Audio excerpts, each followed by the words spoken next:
Todd. Hey, Neasley. Good morning. Good to see you. Hey, bro. Good morning. Hey. This is great. We should do this every time. Yeah. Dearest and dearest, every meeting. Yeah. Why not? Why not?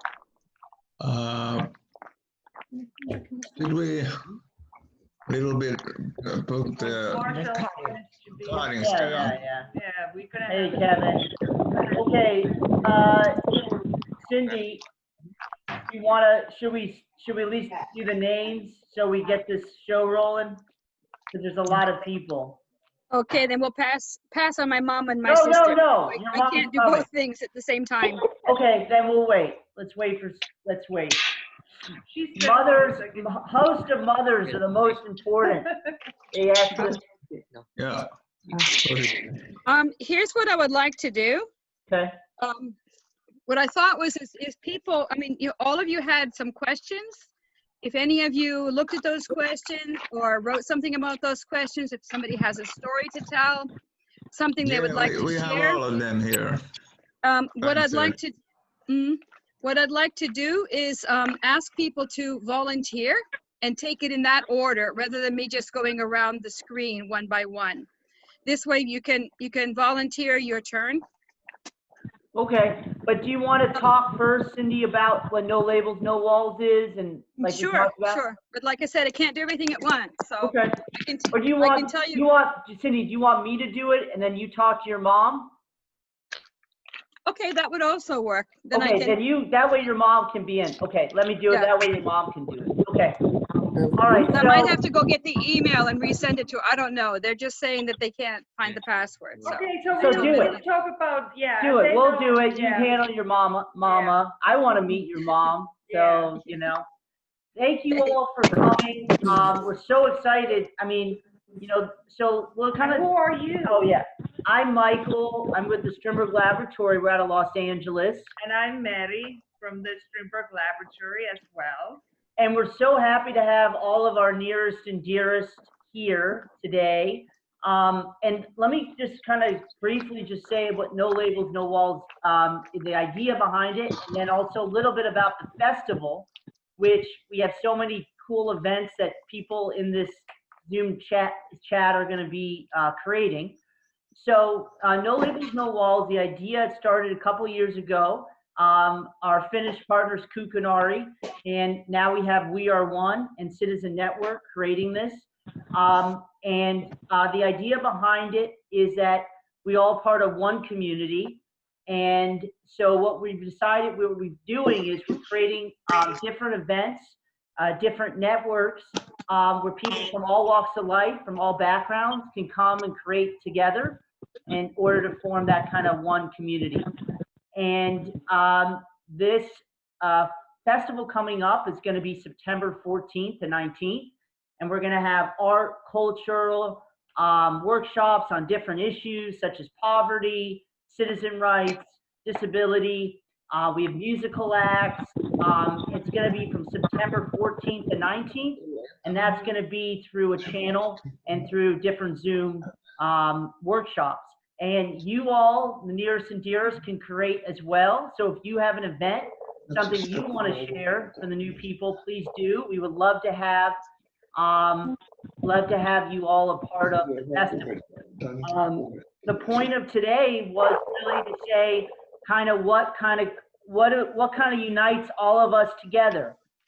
And one of the things, so if you have stories about, you know, what kind of bonds, you know, to you and your nearest and dearest, and then also talk about maybe how it's different now, and then what kind of in the world that we need to kind of do together to kind of create more of a united front, a united sense of community. And that's hopefully something then we can take into the festival. Yes, Roger?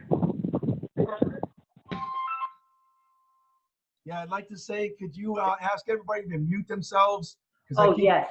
And then when you ask someone to share, unmute themselves or something. Perfect. Please. Thank you, Roger. Sure. So yeah, let's all mute ourselves. So that being said, Does Marcus, do you want to add anything about the festival or anything like that? Or Alistar before we get started? Okay, Marcus, why don't you say first? I want to invite all of you and all your friends and colleagues and networks to the festival. Like Michael said, that we are one. We are a community, and we are a growing community.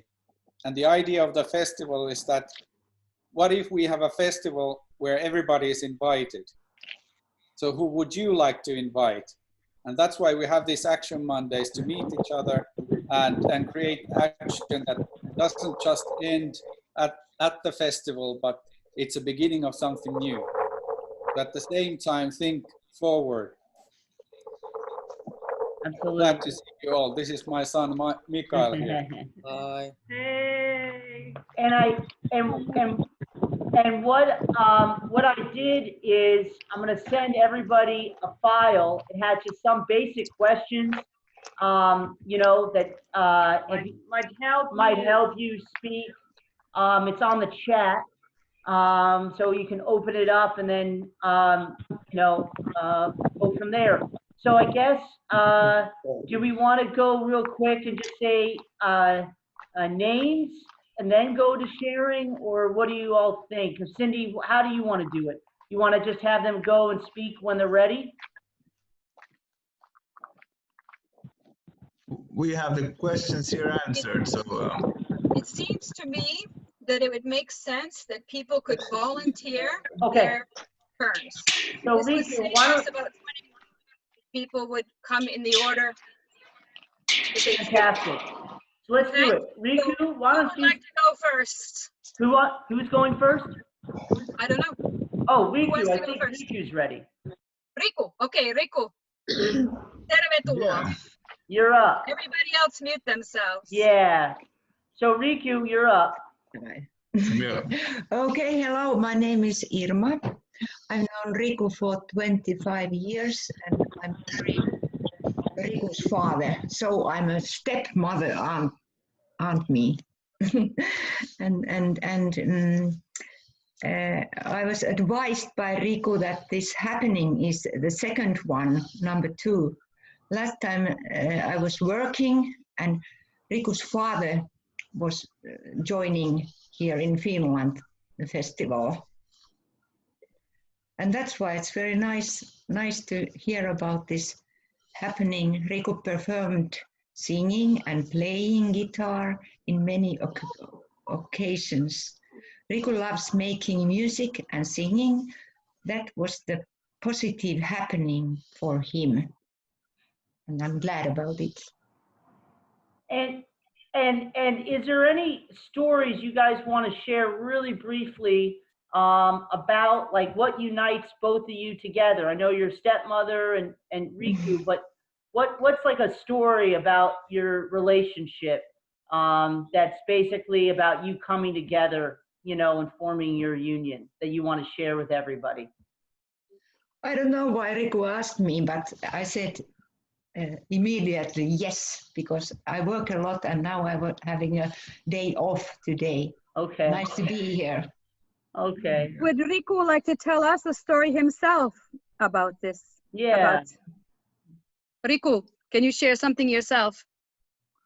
Yeah, well, she became my stepmother, as she said, 25 years ago, and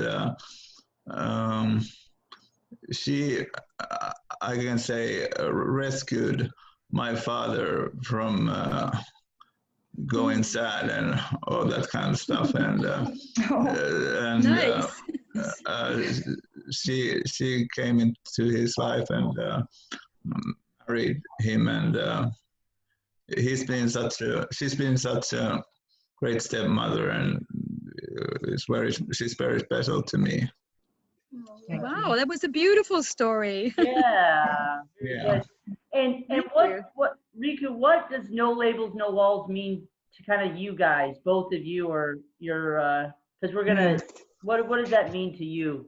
Okay, it means a lot to me because I work as a nurse with homeless, mental ill, and or drug and alcohol abusers here in Finland, Espoo. So I meet everyday walls and labels in my work. I do my best every day to break those labels and walls. Hey, Wow. wow. Isn't that interesting? Yeah, Thank you, Riku. thank you. Okay, who would like to volunteer next then? Is there I somebody know- else? I know my parents are ready. Okay, and Mary, So I'm introduce Mary. your parents. My parents, there's Thank you. Matti and Maila Pakarinen from Finland. They Oh. have to unmute themselves first. Isä, laitatko sä sen mikin päälle? Sieltä taas sieltä vasemmasta alakulmasta. No Okay. niin. Nyt se on All right. päällä. Kuuluuko? Kuuluu. Good. Okay, I'm Maila, and good morning to you and good evening to us. And I would like to tell you about my live in Karelian. This is maybe this is too long story, but after that, when everybody has said something, I can tell you more. My family's live in Karelian before Second World War. Yeah. And Okay. Hei, kyllä te voitte kerro vähän lisää vielä, mitä teidän pitää kertoa. Yeah. No voinko mä nyt kertoa ihan siis tältä ihan alusta, mitä mä ajattelin. Kerro nyt se, mitä sä ajattelit. Ja sitten... I'm born in Karelian 1936 and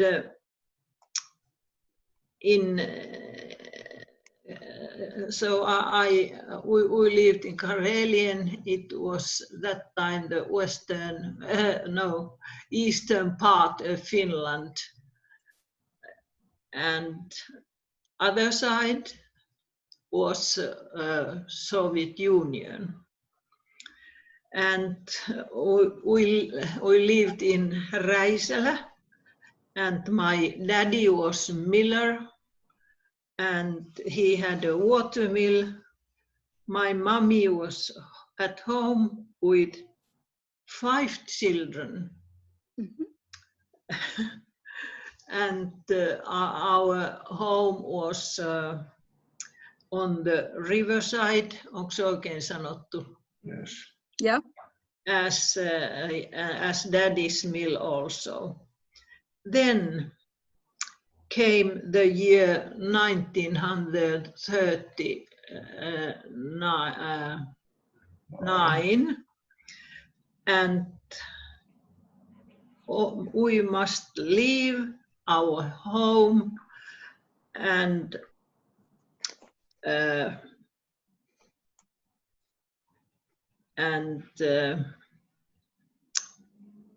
leave our animals, leave our lands, and the winter war start.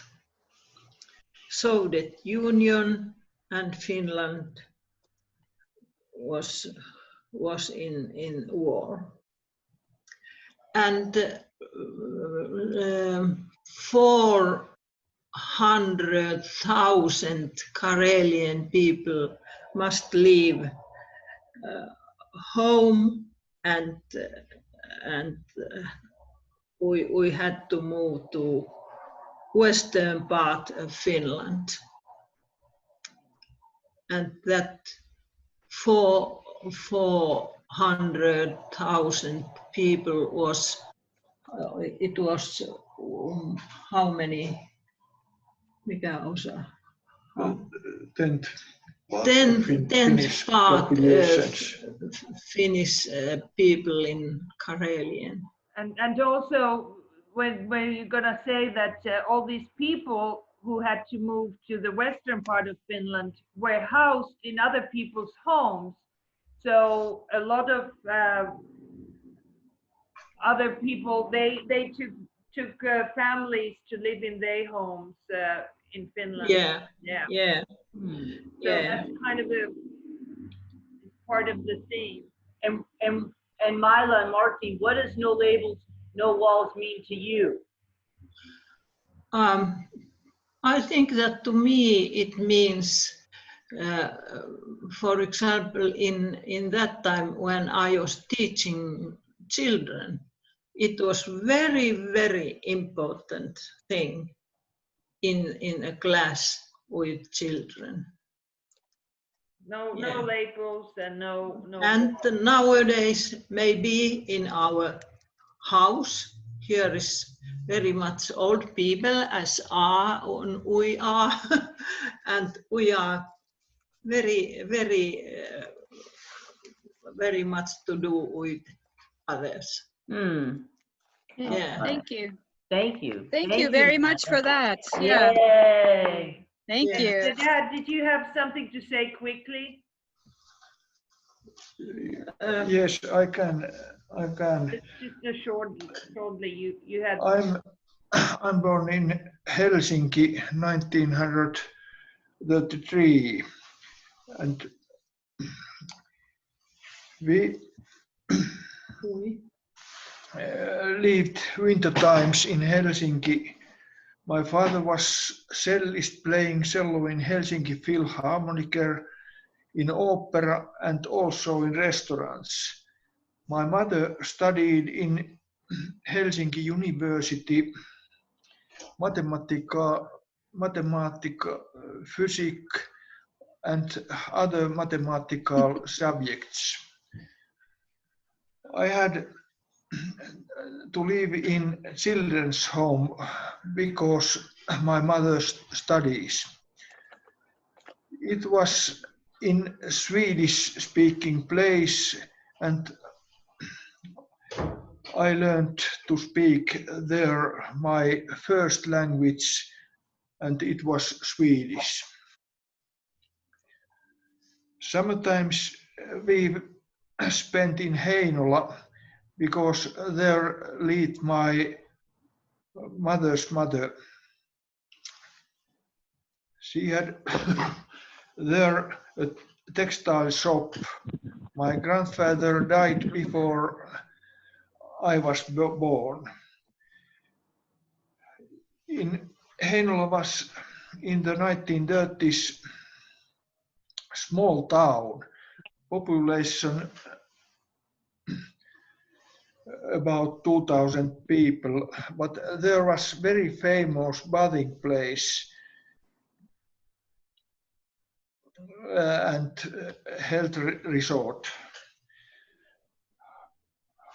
But guests were from every region from Finland and from And I'll help out from all over the world. So it was very actually international but not place. in 1930s. 1930s, yeah. But guests were from when bathing place was set up in 1900 until Russian Revolution 1917. There was also Russian visitors and also from Sweden and other lands. Okay. It was a very famous place that time. Hei isä, niin jatketaan sitä tarinaa myöhemmin. But what was the from that time what you were talking? What was the no labels, no walls kind of connected to that? And how, because Yeah. you were a little boy when grandfather was playing cello in the spa in Heinola. Yes. Yeah. Because this was so very small town. Everybody here was knowing others, and it was very important for small boy, because I could go in the town where I want, and every people who was seeing me, he knows that who I am. All right. Very good, Marty. And, Thank you. Hey, I know, no, I know my parents. They could talk 3 hours, and tell really interesting stories. We'll have that. Well, that'll be an event for the workshop.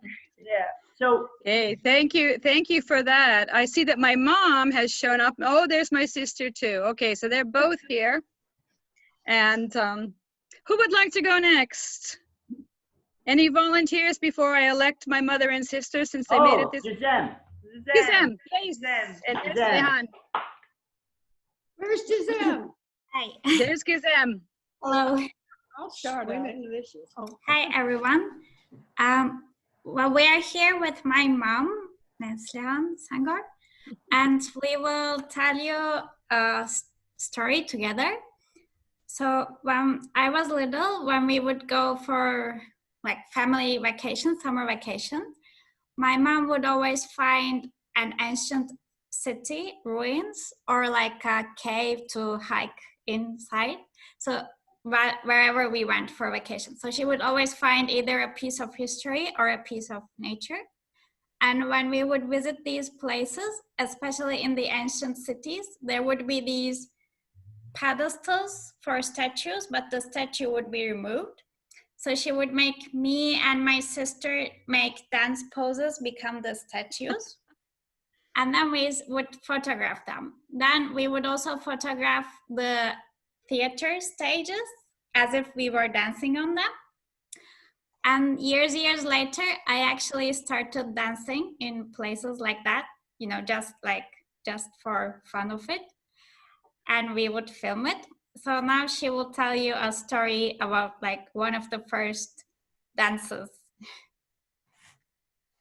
Well, actually, I think I always liked historical places and the nature.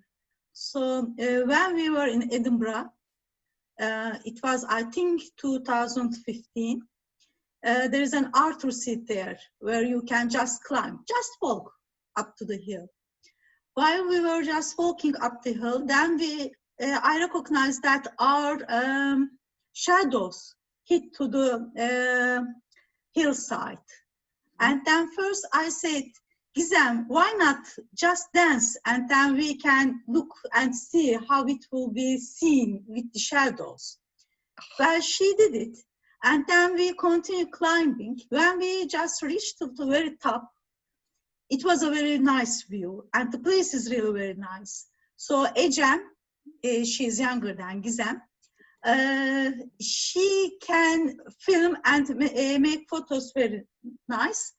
Gizem just begin dancing, and then there's no music or anything, but she just had a kind of music inside her, and she just begin dancing, and Ecem just begin taking the film of her dance. I think that's how all started with Kımıltı. And then we really enjoyed it, because wherever we go, Gizem begins dancing, sometimes very few, Ecem joins her, and anybody there, sometimes I am, sometimes some other person. I think sometimes Gizem has even some strangers just passing by. She makes them take the film. So you see, it just begin to pile up more and more.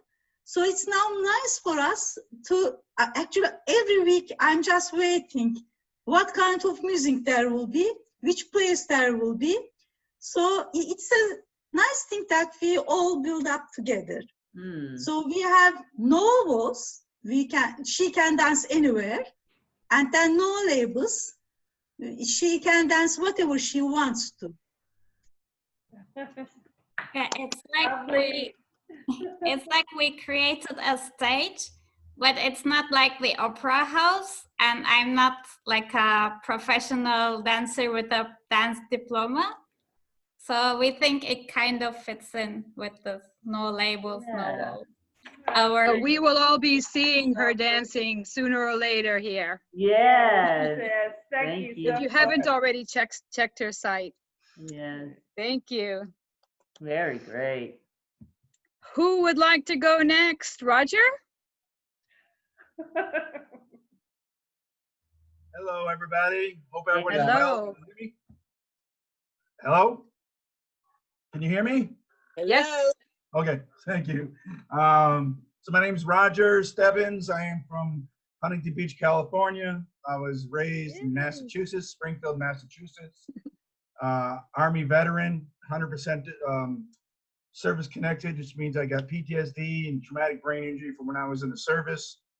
So I'll tell a little story, try and be brief, because so this story, I went to Germany in 1979.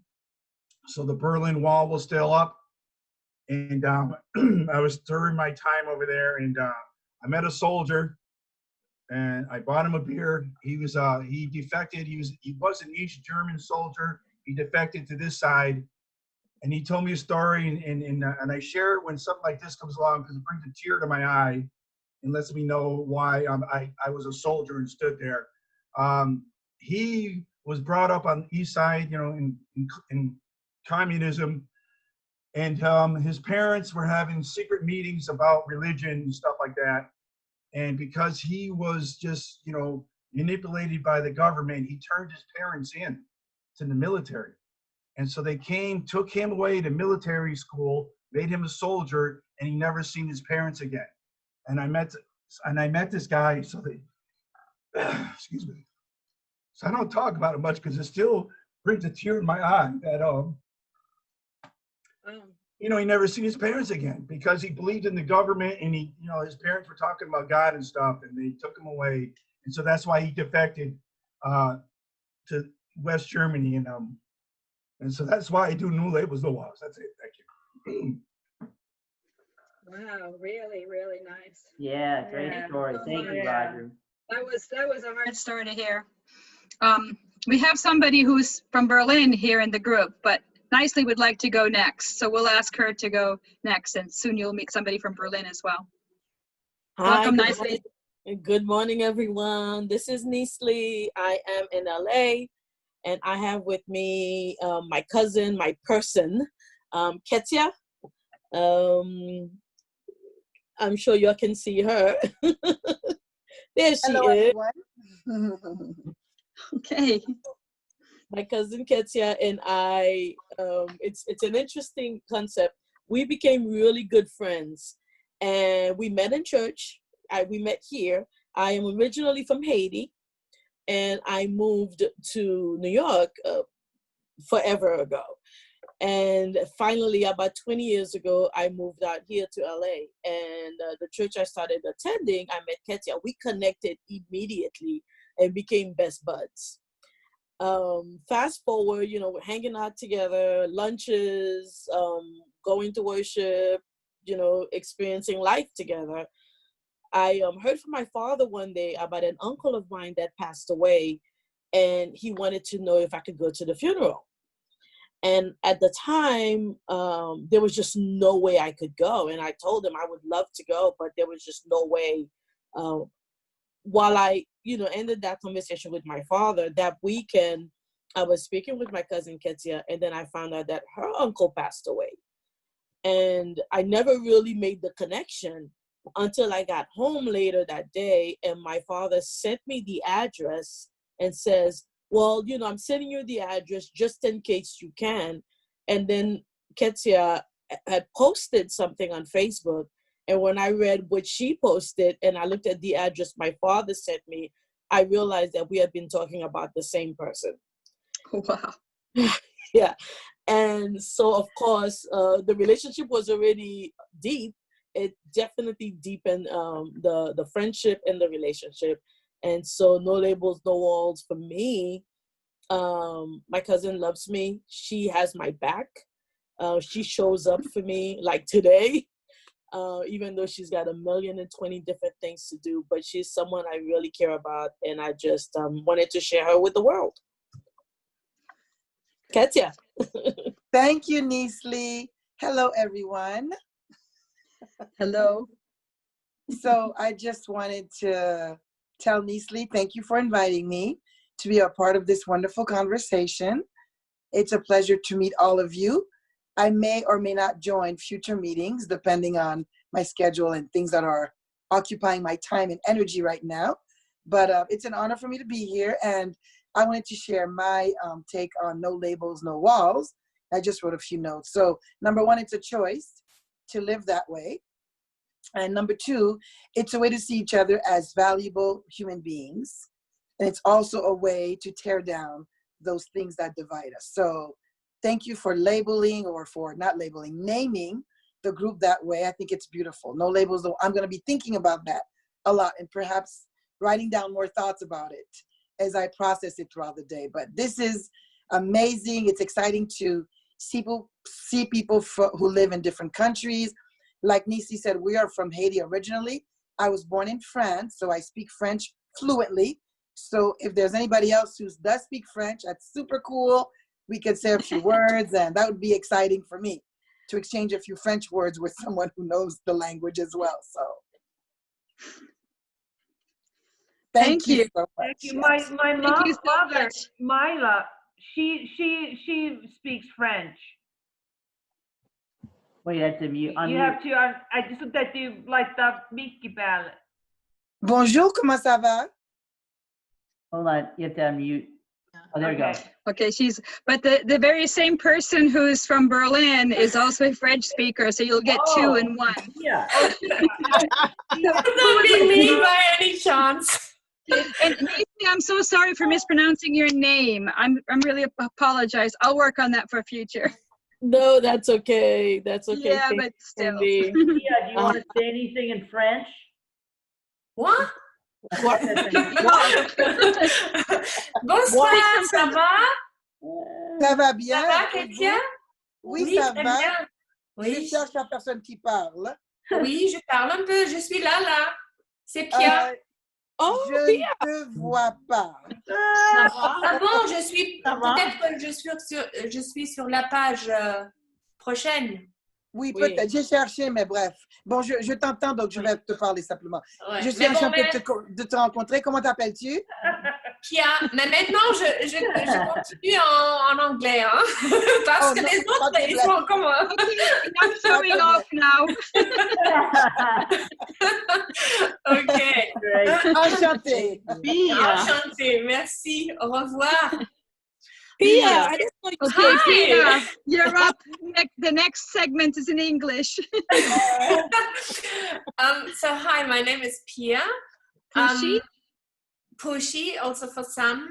I was born in Kuopio, Finland, to a Finnish mother and a German father, and he was from Berlin. So when I was 9 months old, we moved to Berlin, and that's where I grew up. And that was also I was born in 1969, so that was also during the time of the wall. And so for me, the wall was part of my life. I didn't know anything else. I lived in the West, so even though we were totally enclosed, we were totally free. It was like the freest place in the world. That's what I believe. I had a great youth, great childhood, and I didn't like very much when it came down, because I was of the opinion that it went too fast. And there were so many others also who thought that it went too fast, because there were two systems and each of them had good and bad. And I believe that it would have been better to give it some more time in order to find something that is good for everyone. And what I felt at the time was that everybody was having a great party when the wall came down. And of course it was great, but for me it was like the end of the world because I didn't know anything else. You know, I could not relate to people who had left their families or whatever. For me, it was always there. And it dawned on me one day when I was going to visit a friend of mine who actually lived on the outskirts of West Berlin. And she could see from her balcony, she could see the wall and the towers, the watchtowers. And, you know, sometimes when we were having a party, we were actually watching at the guys who were sitting in the watchtowers, and we were watching each other and we were making fun of them. And so anyway, so the wall had come down, and I was going by bus, and I got off, and a woman came up to me and she said, "Excuse me, do you know family?" And she said a name. And she said, "You know, we haven't seen since the wall was built." And that's when it dawned on me, you know, what had happened at the time, that people were just separated just like that. Anyway, so for me in my personal life, I've lived in, I moved from Berlin, I moved to Crete. I lived there for 2.5 years. I can also still swear in Greek. So when I'm really angry, I start swearing in Greek. But anyway, so and then I moved to Berlin. I went to Paris. I was there, and I lived in London for 8.5 years. And that's when in 2006, I came back to Helsinki, Finland, to come back to my roots. And for me, no labels, no walls. You know, I have lived in so many different places. I was a stranger a lot, and also growing up in a Finnish home in Berlin, in a German town, you know, I was always a bit of an outsider. And moving into different places, there was always a kind of wall that I have to come over. You know, I needed to adjust and still try and be myself. And so I think no labels, no walls to me means that, you know, the wall, if it is in my head, you know. I mean, in Berlin, for me, that's what I see. The wall is not there, but it's still in the heads of the people. And so it is all about getting the wall out of the heads. And for me, that means I'm a late bloomer. I'm now 51, and I got my first bachelor's degree at the age of 40, and I got my master's degree at the age of 50. And, you know, for me, that's like, there's no wall that can keep me from anything if I want to do something. You know, nothing can keep me from doing something that I want to do. And so for me, that means to, you know, pass that on and to empower people to let go of their walls in their heads. And yeah. So anyway, I brought 2 friends. Most of my friends are actually sitting in this room. So I just thought, you know, I brought 2 friends, and we're going to sing you a song. It goes like this. Mana mana, dip dip, mana mana, dip dip, mana mana, dip dip,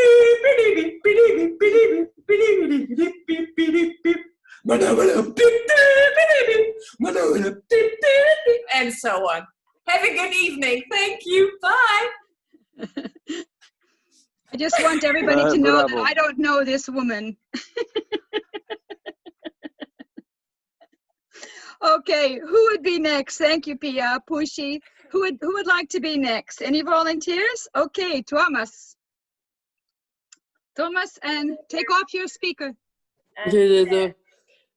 I am Thomas Flynn DeRoca, and I'm also with Strindberg Laboratory, and also my 2 guests today are my uncle Chef TJ Smith and my brother Jonathan DeRoca. Here's Tom. And Uncle Tom, Hi, do you think guys. you could? Uncle Thomas is where? My Uncle Tom right now is over in Italy. And Jonathan is? And Jonathan here in California over in Fullerton. Yep. Okay. Nice to meet everyone. Hi. And now I can't get that song out of my head all day, Pia. Thank you. And so anyway, yeah, And I'm Thomas's mom, she's my Bernadette. mom. And so anyway, I'm also not only with Fact and Gap program, but also with the Aurelia Foundation, and Magician. also I'm a magician, and I'm also a farm fellow. And tell us about your brother and uncle. My uncle Tom, he pretty much is a retired chef, and pretty much. Sorry, I lost the connection. Let's connect with Uncle T. And so basically, whenever he does come for a visit, sometimes he does. It's mostly been like an ongoing family inside joke where we would say, "Oh, Uncle Tom, he cooks more than enough food for the entire army. We have a lot of good leftovers." A lot of good leftovers. And what about your brother? And Jonathan, well, let's just say he is one cool bro. Thanks, Thomas. Yay. Appreciate it. Yeah. Hey, And so sorry. I know that my brother Jonathan, apparently this year he and his fiancee Patrice were supposed to get married this year, but apparently due to COVID, apparently they pushed it back to next year over in October. Okay. So Tom, why don't you Congratulations. So Uncle T, why don't you tell us all about yourself? For a little bit All about myself. Well, a little okay. Well, most of it you probably know, but I would say that it's very interesting. No labels, no walls. I think that's kind of cool. I think that's probably a big part of my life these days. Is päästiin takas. Okay. Sorry. Hey, Rico, what happened? I mean, I've been a chef for most of my life as a professional, and now I'm enjoying traveling around, getting to meet new people. And when I do get to stop in LA, Thomas and I get to do cooking. We use Shemish Farms seasonings, and Thomas is very good at letting me be his sous chef, and I enjoy that very much. And I really enjoyed hearing some of the stories from some of your group. I think that's a great thing, and it also is just shows how much we have in common. So it's a good thing. And I don't know where Thomas went. He's still here. Hey T, where'd you go? Oh, he's still here. Okay. He's still here. He's still I'm hoping he's gonna come. I'm hoping he's going to come visit me in southern Italy, and we're going to go take a pasta class and learn how to make raviolis. Oh, yeah. Yeah. I definitely, I love my pastas and pizzas and such. No problem. Jonathan, why don't you tell us all about yourself? I am Thomas's older brother, and I think watching him grow up has been incredible. I think that's definitely something that has taught me that no labels, no walls applies. Watching him try and succeed at everything he wants to do, sometimes it takes a little longer than we might expect, but he's exceeded expectations and surprised us along the way. Lately, it's been a lot of learning magic, and very impressive. Yeah. That's great. Great. Thank you so much. Thank you so much. And who would like to go next? Cindy, Kevin. Kevin wants to go. Okay, Kevin. Hey everyone. So my name's Kevin. My guest today is Ellen O'Brien. This is my mom. So, hi everybody. my mom is a teacher. She's been a teacher since 2003 or something. 2003, 2002, doing the math. Growing up with my mom has really been quite the journey. Like, just from, just having fun, like playing games with my cousins, of course, spending quality time with each other too. But as I was growing up, trying to make my decisions, what I want to do as far as like career, I really wanted to get into the arts. I sort of looked to her hobbies, her passions in the arts, just like as a blueprint at really sort of was an influence on me. And I really have trouble like explaining most of this just because of growing up. So, Mom, if you want to take the floor, it's yours. Well, hello, everybody, and I'm so happy to be part of this. Kevin has spoken about most of you, so I recognize names. And the gentleman who is in the service and anyone who has served for their country, I thank you for your service to your country. I originally worked in long-term care. I worked with elderly people the first part of my career out of college. I was a therapeutic recreation director. So I've worked when the AIDS, HIV was very prominent and everybody was afraid of it. I was right in the middle of it, working with 32 beds of people who were suffering from that. From that going forward, I had Kevin, and having Kevin turned me in a totally different direction. I'm now a special ed teacher. I teach in Bridgeport, Connecticut, and I learned how to teach from Kevin. Kevin had a difficult childhood, and literally I use this term, and a lot of you can relate this to things that you've done in your lives, even if you haven't told your story yet. I felt that with Kevin as an infant and toddler and a young child, I had to walk on a path that God, whoever you believe in, God had not yet blown breath into the wind to move the grass that I walked on. And if you think about that, it was a very difficult path. Kevin is talking now. He wasn't talking when he was little. So we've had a lot of struggles along the way, and a lot of things that I did to get Kevin to where he is today, and not I, but the family, the extended family, all are part of who Kevin is today. Wow.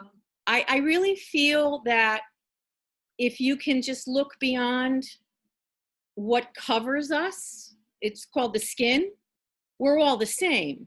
And we all have feelings, we all have emotions, we all have likes and dislikes. And so your theme, no labels, no borders, I feel that it took me a long time to get others to see what Kevin needed to be who he is today. And a result of that for me now is that I teach in an urban setting. Bridgeport has over 90 different languages, and all of those different languages have children with special needs. So I always call it, we all have similar strings. If you think about something that's woven together, we all have similar strings, but different threads that are woven through our lives that make us and bring us together. So we're not really that much different than each other. It's those strings, the strings, but it's the threads that make us, give us our differences, if you want to call it that way, but we're all similar. So that's my little ta-da. Wow, really well said. When I watch the recording, I'm going to write that down. That was gorgeous. I think that that's something that when I do say it to people, I tell them to really stop and think, because that took me years to realize that. And when I got it, it was like, oh, it's like grab onto that and hold it and share it with others. Yeah, beautiful. Thank you so much. Add that when I was coming off, well, I did have special needs, like I would attend classes, have extra time, but once I was ready to like take the training wheels off and like move forward. I think I want to say fast forward down the line, I was helping in other programs for kids in a similar environment. I see as if I am now on the receiving end with pretty much the educators, the helpers that were there to help me and raise me. Mm-hmm. I'm sort of returning the favor, and now I'm sort of helping people. And of course, through musical intervention, I've been helping not only students, people out of school, people that are looking to rebuild themselves through music. And I feel like it's such the greatest mantra, the remedy that honestly this world can bring. I have one quick little thing. Kevin was 3 years old, not speaking any language, none, nada. Turned on a keyboard that my brother had given us for him and my other daughter. Kevin walked up to it. He was watching the basketball game with his dad, and the dun dun dun dun dun dun dun dun dun dun dun dun charge was being played. Okay, Kevin walks up to the keyboard. Not a word out of his mouth at 3 years of age. He walked up to the keyboard, turned it on. He hit one key to the left, one key to the right, and then he found C and proceeded to play by ear that entire song. So Kevin, for Kevin, music was his first language, and continues to be his first language when he can't get the words to come out. Oh, So thank you everybody for letting me be part of your day. Yeah, thank you so much for coming. We're so grateful to have you. Thank you. Cindy, Yes. we were away for a while. We're sorry, we had some problems with this internet connection here, so and we're back now. Okay. Good. Good. I'm glad you're back. Good. Okay. Who would like to be next then? Keith. Oh, Josh or Keith. Keith and then Josh. Keith and then Joshua. How's that? Okay, so I'm Keith. I live in Glasgow in Scotland, and this is Wendy, my wife, who's with me. My daughter, Hello. one of my daughters was here before, but she's not here now. I wasn't born here. I've been here 35 years, and I was born somewhere else in England, and my daughter lives in England. I have another daughter in Australia and a daughter in Edinburgh, and we're all in different places, but we're all connected by our history and our traditions, our family traditions as well, that we make and that we build every day, and that we seem to share and talk about almost every day as well when we think back, and that gives us strength and resilience to go on. I've worked for about 40 years now, amazingly, for about 40 years, and the very first things that I was doing was trying to help people move out from long-term institutions to live proper, like Alistair, to live proper and full lives alongside their fellow citizens. And what No Labels, No Walls means to me is simply two things. It means hope, because as some other people have said, labels and walls aren't only physical things, they're also in our heads. It means hope, and it means connections. It means connecting and sharing, and it means hope that things can be better for more people than they are now. Do you want to say anything, Wendy? No, Wendy's okay. Okay. Thank you. Keith, thank you so much. Thank you so much. And then Joshua? Hi, I'm Joshua. I'm here with my brother. He's right. And I'm a screenplay laboratory same. I'm an actor, artist in film. And for me, for my story, when I was born here in Los Angeles, and I was born in Seaside, and the story is when I was born,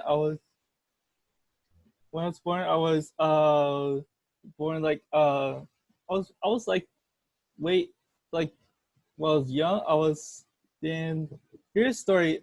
My auntie for my family, I have auntie. She was my family take care of me, and they always. My story is when my auntie took me to school. I think it was I forgot it was like 7, 8, and she took me like worship Chris and was young, and she was like that was like was born like 19 or way back, and for me I had this blue blankie, and I took it to school when I was like in elementary school, and that was when I was born. All right. Okay. My brother's here. What about your brother? Do you have something you want to say? My friend brother, he's Yeah. I was with my buddies. I was nice, and my brother works. Yeah, he works like graphic design. All right. Yeah, he's a graphic designer, and well, he works used to downtown and working home, and he do like some like drawing, graphic designs, like any like pictures, and he likes to draw. And Jeff, do you have anything you want to add? Yeah, so again, I'm Josh's brother. He was talking about a blue blanket that he brought to school every day, and that was like his security. It's funny because like we talk about that blue blanket a lot. It's like disintegrated into shreds, so we don't know where it is right now, but he was very fond of that blanket. But a nice way to tie into the no labels, no walls stories. I think one of the biggest struggles that we have as an entire world is this pandemic. And that seems to be the common thread that someone talked about earlier. Like that's a really powerful example of what could be our no labels, no walls, because as a human race, we're faced with this thread of this pandemic, and when you have this thread, you boil it down to its fiber, its strength, but you can color it whatever dye you want. You could call it whatever material it is, but it's still thread. And in the end, there's 2 points. You need a tool to weave the thread together to create a giant blanket. So to me, no labels and no walls is just really boiling ourselves down to its essence. And in the end, we're all human. We could, in a scientific way, we're all made up of the same carbons and atoms. We're no different than everybody else. And it's just that the labels and the walls is just a way for us to try and understand with just the tools that we have. But in the end, when you dedicate your life to try and understand better, you start to realize that the labels on the walls are just really, it's really what it is. It's just a label. It's just the wall. And in the end, humans never stayed in one place. You know, we may have started in one place, but look at where we are now. And so the labels on the walls was really just a way for us to understand, but it was never something for us to be contained. Yeah, that's it. Great, thank you so much. I see that it's 8 o'clock already, and we still have 4 or 5 people left. There's the Prime Minister, for example, and Marcus and Tony and Anita and my mom and my sister and Elizabeth and Dominique. We still have quite a few people. Should we keep on going and try to keep it short? Mom, Cindy. Yeah, let's keep going. Okay, where's as long as it. Okay, as long as it takes. Okay, mommy, where are you? My sister and mother were going to show some of my mother's paintings, I think. Was that the plan? You need to unmute yourselves.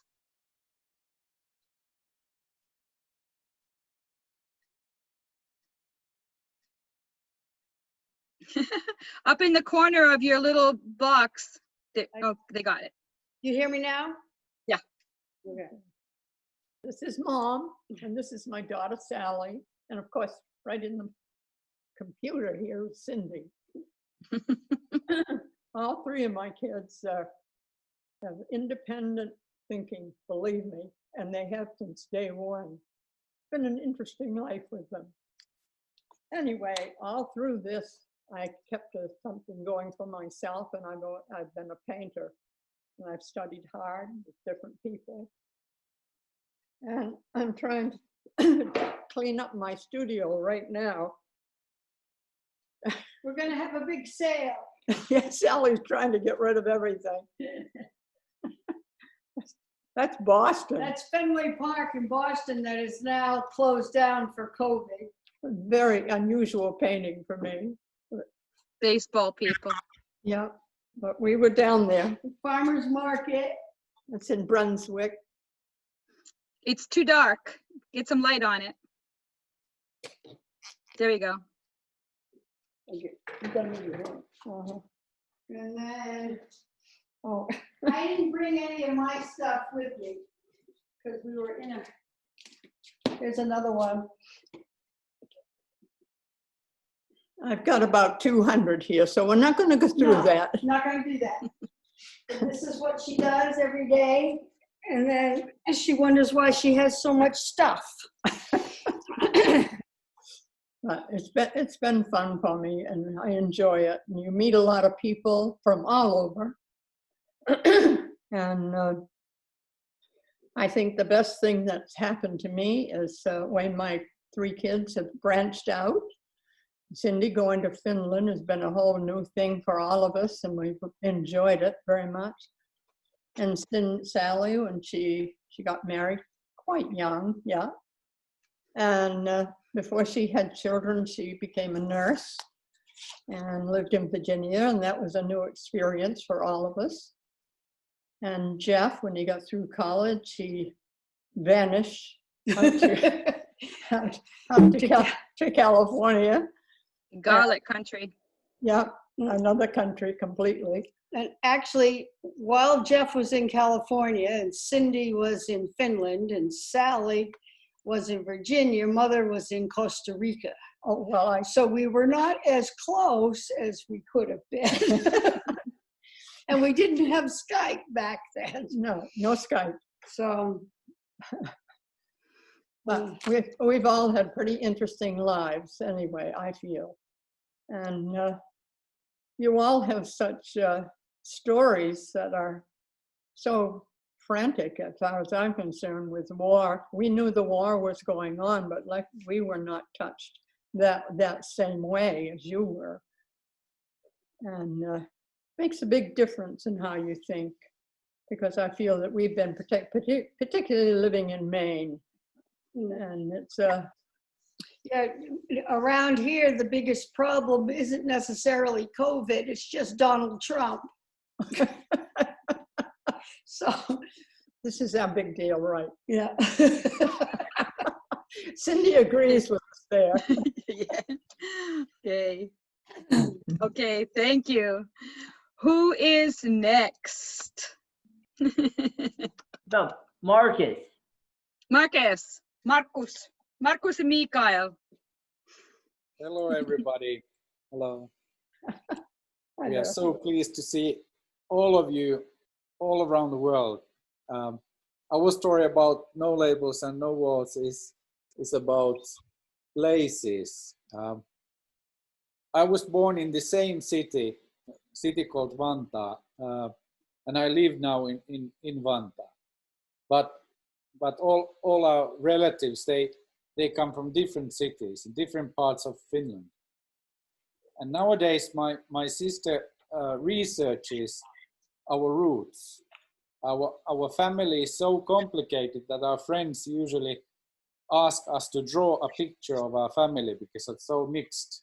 I will draw a picture for you someday. But we as I'm getting older, I get more and more interested in my roots, and so does my sister. And nowadays you can have a drop of blood and then see all your who are you related to, and it seems that I'm related to most of the presidents of Finland and also the King of Sweden. But we knew that part of our family came from the Netherlands during the Huguenot time, but we didn't know why those people were there in north of France, and it was due to the fact that actually in 1400 something, the Jews were kicked out from Portugal and Spain. So it seems now me and Michael, we've been talking about sharing some roots, and we look alike even nowadays. So it seems that we are not from anywhere. So I think that we as friends, we have that connection, and we are the family. We are living now, and that's important. And where we are looking and what we are sharing and learning from each other. I'm learned so much today. I'm so glad that me and Mikael were here. But that's our story of No Labels, No Walls. Fantastic. Thank you so much. And you are not from nowhere, you're from everywhere, clearly. Okay, who do we have next? Anthony or Tony and his dog. Yes. Who's fallen asleep. His dog is bored.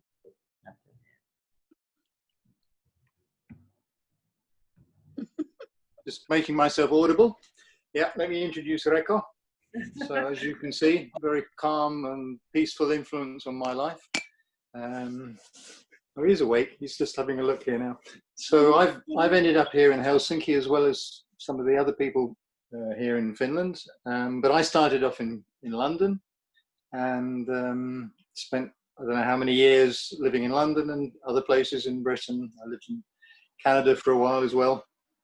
But I suppose my interest in No Labels, No Walls comes partly through the way other people have expressed their contact to music, because music is something you need no language for, you need no specific response, and it means so much to me and so much to many other people. And that was my I suppose, Cindy first of all introduced me to the idea of No Labels, No Walls, and why I hope to do something somehow with music. And to hear you guys talking, Kevin especially, saying how, you know, you just communicated through music just like that, beyond words, beyond walls.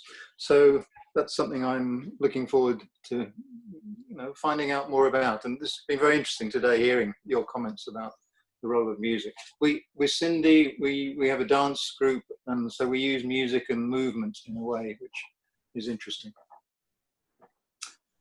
That's about it. Thank you.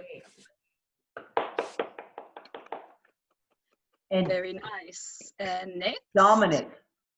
Dominique and Elizabeth. I brought my special friend Elizabeth to the picture, I think. Yeah. That would be interesting to say. Here he goes. Hi, everyone. It's really a pleasure to join you all. Very inspirational. And everybody's stories are so important and so inspiring. So thank you, everyone, for taking the time to join this meeting this morning or this evening, wherever you may be at. And Dominic, what story did you want to share? I forgot, but can you help me elaborate, please? Okay, so Dominic is an individual who has overcome a lot. Yep. Also in his beginnings, Dominic was very much in his own world. And for a long time, didn't even recognize me or would see me or had no language for the first 10 years of his life. In order to reach him, I noticed what an impact things made.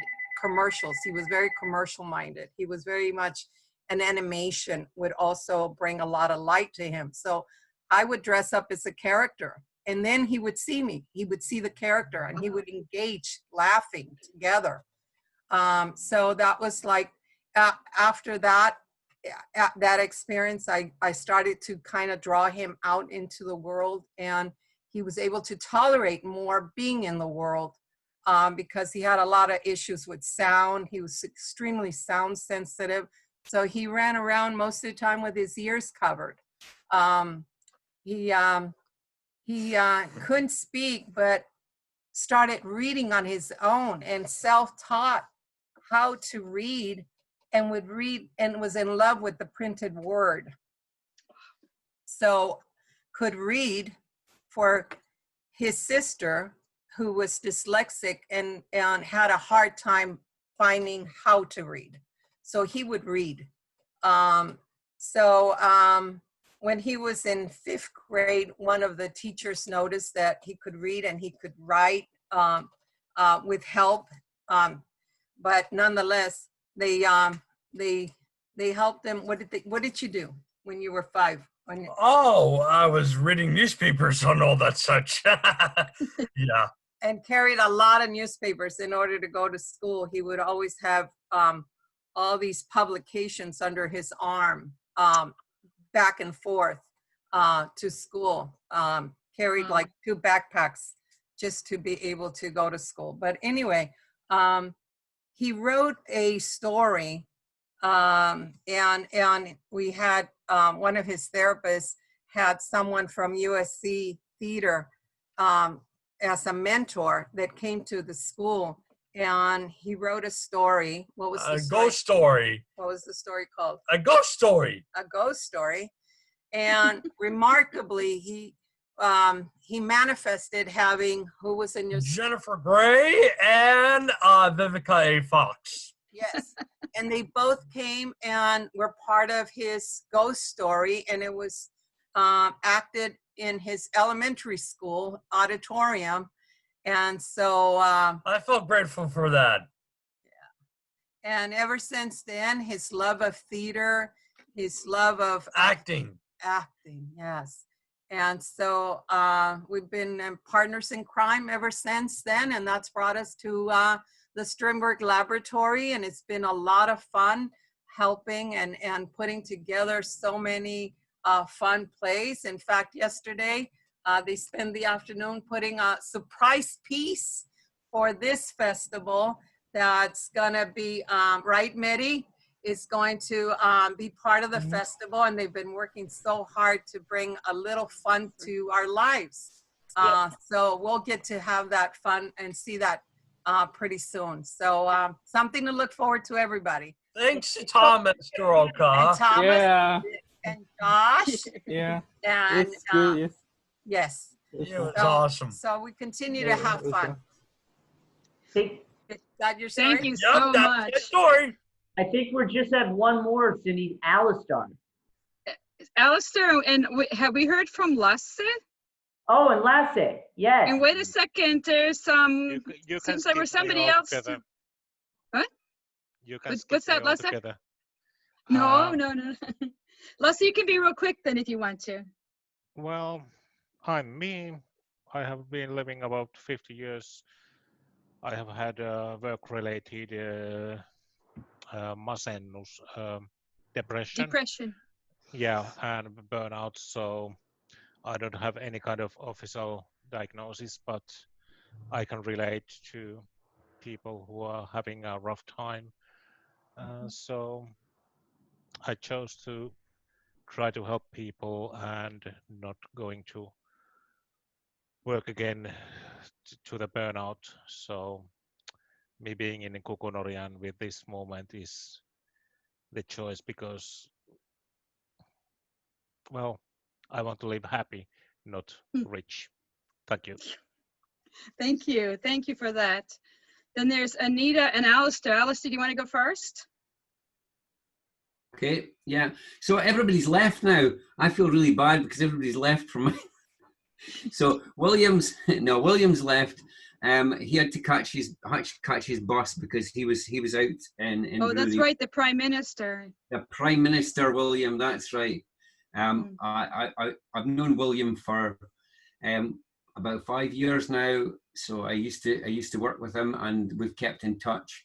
And I would say that his part of if he was on, his story would be that he used to have a really high level of support and have lots of labels attached to him, and he is now, pretty much completely independent, and he has real people in his life. Real people.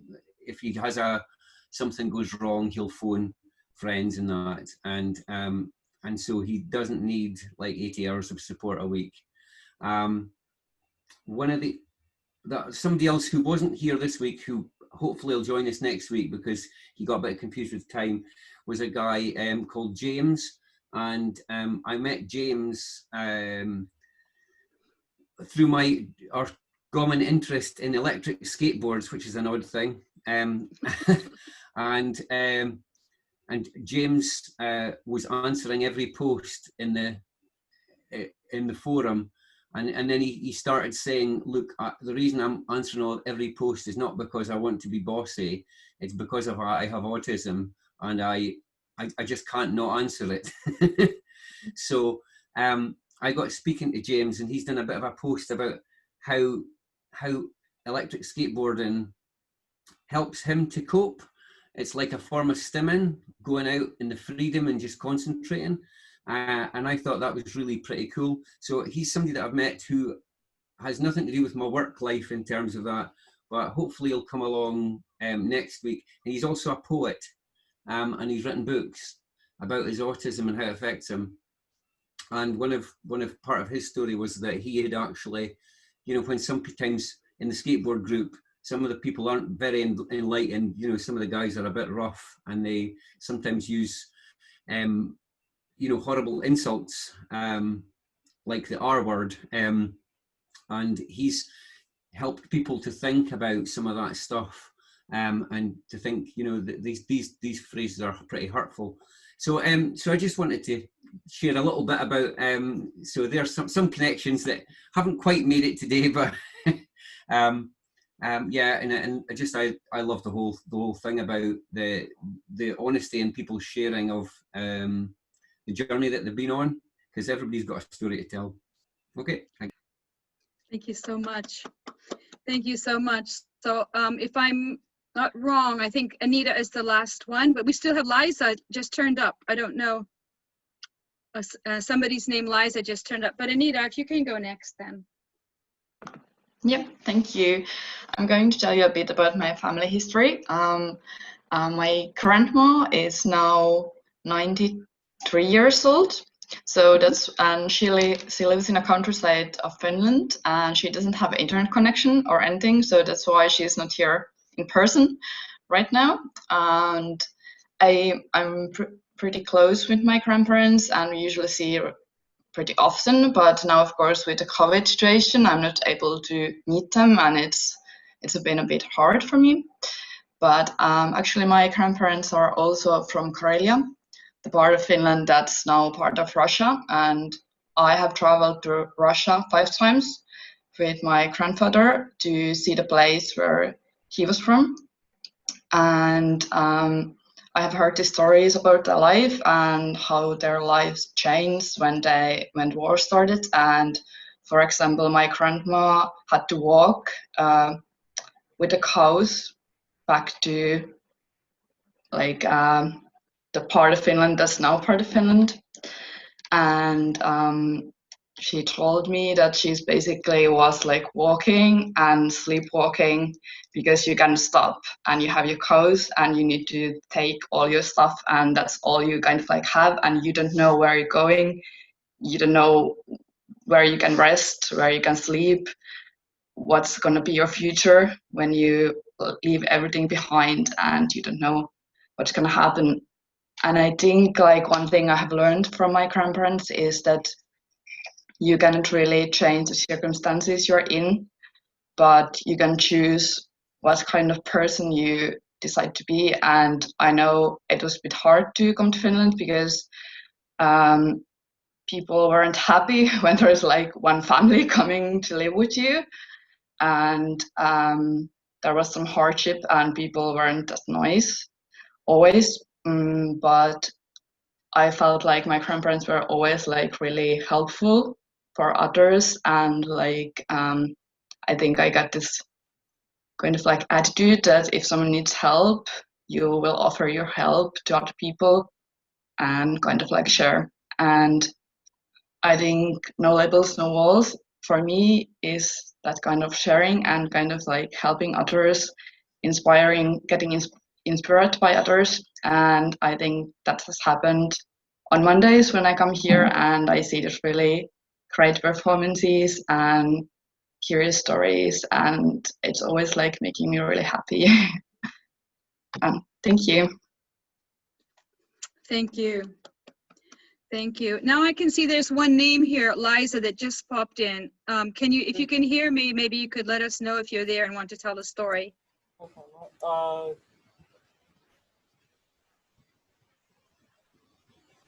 can I go? Choshitiro, is it your mom? Yeah. Oh, can I go? All right. Okay. Hi. Hi, everyone. Hello. Hi. I am here. I'm really sorry. You know, I'm not very technologically savvy, but I see everybody. I'm so glad to hear everyone, you know, speaking about this No Labels, No Walls. I think personally, it's really great to see Joshua just even raising his hand and talk.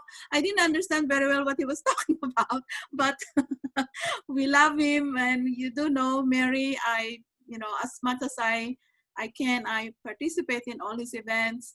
He is the joy of our life. He tries very much. You know, I hear about the Strindberg Laboratory from him all the time. And I only wish that I can have all the time as well to be with him whenever he's participating. He sent me this event last night late, and it was so late that after coming from, we're helping my sister-in-law packing her household. They're moving to Washington State. And I couldn't open the site, and I was like, what do I do here? So I actually went, I saw everyone earlier as well. I went to see Jeff. I was sitting next to him, but I was so, I haven't even combed my hair. I'm sorry, everyone. I went to bed like 2 o'clock, so I really we're all sure you look beautiful. Sorry, I'll be better next time, I promise. Oh, thanks for joining. Don't worry.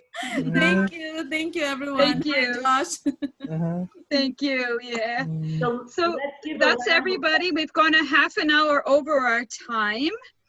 So I'd like to thank everybody for coming. Is there anybody that has one last thing to say before we leave and say goodnight? Or do I get to choose who's going to be host next time? Let's all thank Cindy, first of all, for hosting Cindy. And I just want to say thank you all for coming. Next week, we're having one. So 9 a.m., we are one's going to be talking about stay up late. Alistar and others are going to be talking about it. Oh, nice painting, Maya. Okay, I can tell that the name of the painting is April in California. My parents were here 2013 visiting me, and my mother fell in love with those pink trees. Hey, So, have a very nice summer in California. This is we remember Californian beautiful summer. Beautiful. So next week, before we go, please join in at 9 a.m. 7 p.m. in Finland. 7 p.m. in Finland. 5 p.m. in Glasgow. Yes, and if you don't have, if I don't have your email, send it to who invited you and have them send it to me, and then I'll put you on the email list. So then you guys all can get updates on the festival. And just want to say thank you all so much for being a part of this today. It was fantastic. Yes, it's been a really nice day. Yeah, so wonderful to hear all the stories Yes. and really, really touching stories and learned so much. Yeah. Yes. All right. Thank you all. Thanks, Thank you. everybody. Thank you. Bye. Thank you so Thank you. much. Bye-bye. Bye, everyone. Bye-bye.